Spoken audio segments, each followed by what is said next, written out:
Welcome, everybody, to Postgame Takeaways with Inside ND Sports. I'm Tyler James, back home in Mishawaka. He's the one and only Eric Hansen. We cover Notre Dame football, recruiting, and more for InsideNDSports.com on the Rivals Network. And we're here to share our postgame takeaways from Notre Dame's 58-7 humiliation of Pitt. Eric, Notre Dame really turned this game into a laugher in the third quarter. What was your biggest takeaway from the Irish victory? The biggest takeaway was how good Notre Dame's defense played for the second straight game, I should say. They didn't play well last week. They didn't even play. But the second straight game, I mean, they really, until the offense got their stuff together, 4 turnovers by the defense, a fifth one by special teams, holding Pittsburgh to 53 yards rushing. That's the lowest total Notre Dame's allowed this year.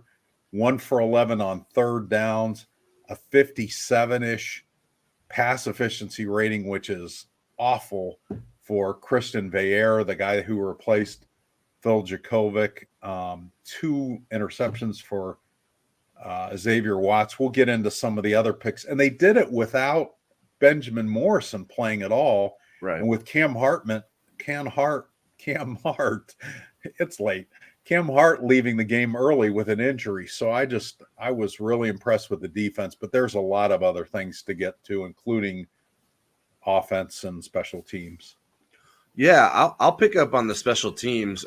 I was particularly harsh with my grades that I did following the bye week of Notre Dame's coaching staff. I didn't think that the special teams were performing well, and so Marty Biaggi was at the bottom of my list. Because comparing what he's been doing to what Brian Mason was doing, we're sort of in different leagues. Now, I think it's starting to trend in the right direction. The special teams scored 2 touchdowns today, one on a punt return from Chris Tyree, and then the other on a muffed punt fumble recovery by Ramon Henderson in the end zone. Spencer Strader made his 1 field goal. He did miss a PAT, but Notre Dame was the far superior special teams units today. Pittsburgh struggled, I thought, on special teams against that. Yeah. So I think the way that Notre Dame special teams are really turning the corner here in the second half of the season, I think is a very important development, especially while Notre Dame's offense is still sort of finding its way and maybe not executing at the highest level. But the special teams, I think, has really become a huge positive for Notre Dame in the last couple games. Right. The thing offensively, Notre Dame's first 2 offensive drives were interceptions by Sam Hartman as they were driving. In between that was the Chris Tyree 82-yard punt return for a touchdown, the first punt return for a TD by a Notre Dame team since 2015. And, they were just kind of sluggish to get started, and then the defense and the special teams kind of jump-started them.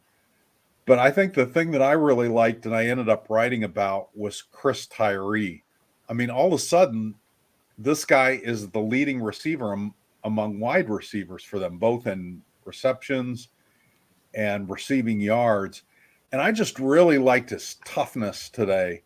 He's making contested catches now. And on the punt return, he broke 2 tackles. Chris Tyree would have gone down a year ago, maybe even earlier this season on that punt return. And then he kind of got into a scrum, maybe 8 or 10 yards down the field, and then he burst through that with some leg churn. And I just was really impressed that he's becoming a key part in that passing attack. They had 380 yards passing, which is the most they've had this season. They had 535 total yards, which is the most they've had against a Power 5 defense this season.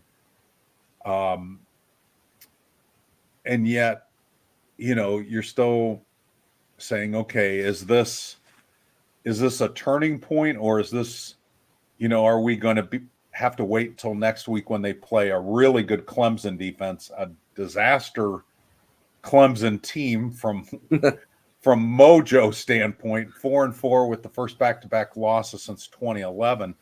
But I mean, still a really good defense. They held NC State to 202 yards today. And so, but I thought there were encouraging signs. I'm not ready to say, okay, they're cured on offense. Yeah, and they were pushing the ball downfield. That was the first Yeah. interception that Sam Hartman threw was a deep pass attempt to Rico Flores Jr. That was intercepted. And then I think the next deep pass he attempted was the one to Chris Tyree, who battled for the ball to sort of take it away from the defender almost. And then I think he had a deep shot to Jaden Thomas that fell incomplete. He connected with Tobias Merriweather. So it's not an overwhelming, like, it's not like they're doing this every third play, but right. It's something that I think that Notre Dame's offense has lacked in this sort of lackluster stretch for the offense. So to see them sort of force the issue, I think it's a good thing. Notre Dame's not going to always be able to afford to start the game with 2 interceptions from Sam Hartman.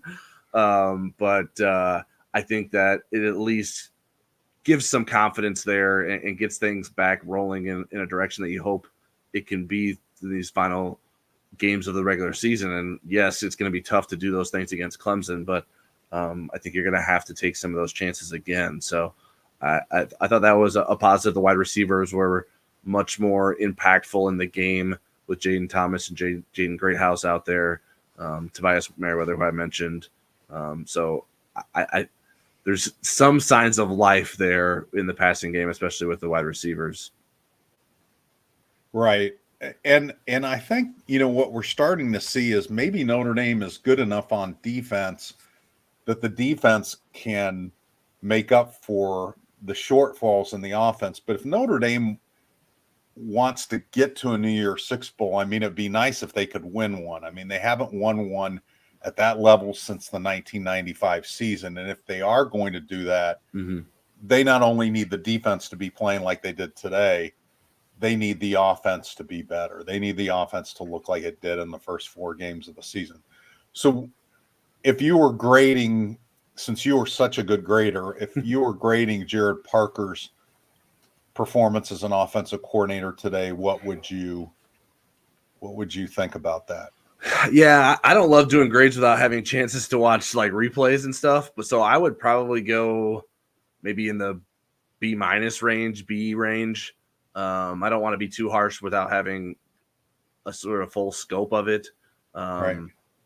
So, but I think there were some things to like there. Audric Estime was certainly a big part of the offense, and I like that they're continuing to lean on him and find ways to get him the football. And it doesn't have to be the most creative thing in the world. Sometimes it's just executing well. I mean, just look at the first touchdown run that Notre Dame had. He had an enormous hole, and it's just great double team blocks by it was to the left side. They had left guard Pat Coogan and left tackle Joe Alt, and then to the right of where Audric Estime ran, center Zeke Carell and Rocco Spindler. Both of those double teams took care of a defensive lineman and a linebacker. So that's 4 for 4 there. And then Jaden Thomas comes across the middle and smacks the safety, and Audric Estime is running in untouched for a 15-yard touchdown. That's how you draw it up. Unfortunately, a lot of times Notre Dame hasn't been able to do how they've drawn it up in those running games. And so maybe there's some things that they found in the bye week of like, okay, these are running plays that we can have more success with. We need to work these double teams better. And maybe that is something that is sustainable for the rest of the season. Okay, I want to circle back to the defense one more time at least, and Sure. That's to get the interceptions. Okay, so Xavier Watts had 2. He's had 4 in the last 2 games. He has 6 on the season. Coming into today, the national leaders in the FBS were tied at 5. There were a couple guys, one for Iowa State, one for Kentucky. So it's possible he could wake up tomorrow with a national lead. But every bit as significant were the picks by the 2 guys that came in and subbed and filled in for greatly for Cam Hart and Ben Morrison, and that was Christian Gray, a freshman, and Jaden Mickey, a sophomore. Jaden Mickey had a 43-yard pick 6. Christian Gray had an amazing, he was kind of backpedaling and kind of tipped it to himself and pulled it in, and Notre Dame got the ball around the 50. But Tyler, I know you did you and Charleston worked on a story on Jaden Mickey. I'd like you to be able to tell that story about why that was such an inspirational pick six for Jaden Mickey. Yeah, folks may know that Jaden Mickey's mother has been battling colon cancer. She was diagnosed with stage 4 colon cancer back in February of 2020, and he wrote a book and was giving the proceeds of that book to his mother's cancer treatments. There was a GoFundMe that's raised over $83,000 since just this past February to help the Mickey family. And I hadn't heard lately how she was doing. I asked Jaden back in August when I last talked to him for a story how she was doing, and he said good, but didn't offer much detail. But when I reached out tonight, I learned that Nilka, which is his mother's name, is in hospice care currently, and she has decided to forego any further chemotherapy and just wants to sort of live the rest of her life surrounded by her loved ones and watching Jaden play football from afar. So certainly a sad story, but touching that he was able to do this with whatever little time she has left. He was able to go home last week during the bye week because Notre Dame was also on fall break. So he was able to spend some time around his family. He mentioned he imagined his mom and his dad in the living room at home yelling in support of him when he scored that touchdown. That was the first thing he thought of. And well, they both tweeted about it. And yeah, I'm pretty sure he had the right picture in his head because they were definitely pretty pumped up about it. So a sad but touching story there for the Mickey family, who certainly have been through a lot. And to see him come through, that was his first interception, first career pick six at Notre Dame, and just his second career start because he got the start in place of Benjamin Morrison. So a big day for the Mickey family. Any other thoughts? Just kind of looking ahead to Clemson real quick, what you're anticipating other than brisket running out at the Smoking Pig? What do you maybe anticipate do you feel like this is going to be the tussle that we thought it was going to be at the beginning of the year, or do you think Notre Dame's clearly the better team at this point? Probably, yeah, I would say they're the better team. Does that mean they'll play better? Yeah. I don't know. Yeah. Notre Dame doesn't always do that in the last two seasons.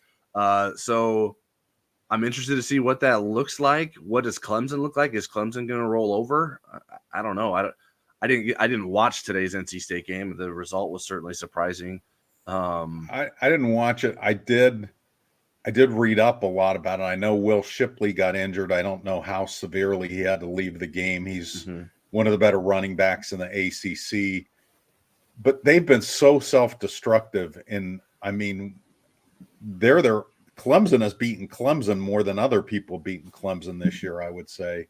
And Notre Dame's defense makes you beat yourself too. Like that's something Notre Dame is specialized in. Like they're forcing turnovers at a high rate right now. So that's a recipe that should mean success for Notre Dame. But what Notre Dame's offense can do against that Clemson defense certainly will be something we'll be talking a lot about going into the game. And the atmosphere will be tempered, I'd imagine, considering the record that Clemson has and that it is a noon kickoff. We don't get a lot of those covering Notre Dame football, so I'm personally pretty excited for that. Postgame takeaways won't be recorded in the wee hours of the night as a result. Looking forward to that. Does the Smoking Pig serve breakfast? I don't know. We'll have to find out. But looking forward to that one and all the coverage we'll have coming in the next several days before I hit the road for Clemson, South Carolina. That'll do it for our post-game takeaways. Make sure you check out the rest of our post-game coverage over on InsideNDSports.com. If you're not a subscriber to the site, you can use the promo code NDYT to sign up for a 30-day free trial. We have that link below in the video description. And we'll see you back here Monday night at 7 p.m. Eastern for Football Never Sleeps. Have a good Sunday.